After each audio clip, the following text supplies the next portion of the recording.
They marched year after year for as long as they could. Veterans of the Great War. Even as they aged, the justifiable pride they felt never flagged. I say, you all look ready, you can do it all over again.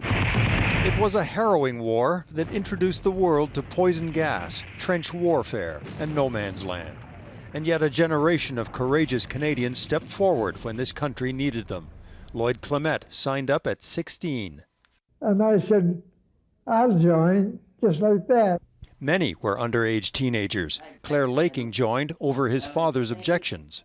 So I went to him and I said, I'm going to enlist.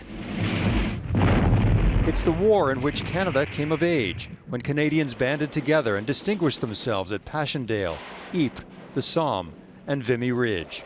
There, a memorial was dedicated after a war in which 60,000 Canadians died. 100 years on, all 600,000 Canadians who served were now gone.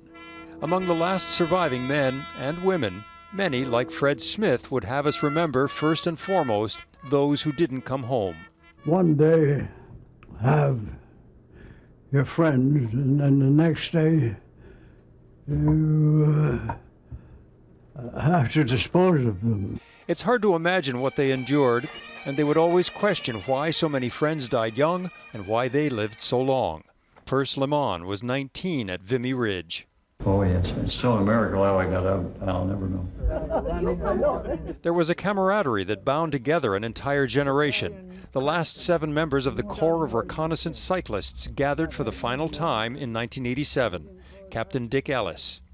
To know that it's the last, well, that's a bit of a heartbreak, you know.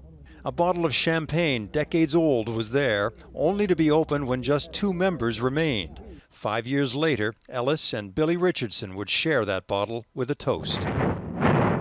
This was to be the war to end all wars. One common regret is that it wasn't. James Pitcairn was with an artillery regiment. At 102, his heartfelt view was this. Eventually, wars have got to be stopped.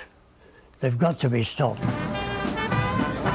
It is an enduring message from those who did their duty on the battlefield and for decades in remembrance. Duke Proctor marched at 104 with one more cry from the heart. You ain't going to forget them ever. From the Great War, they're all gone now, lest we forget.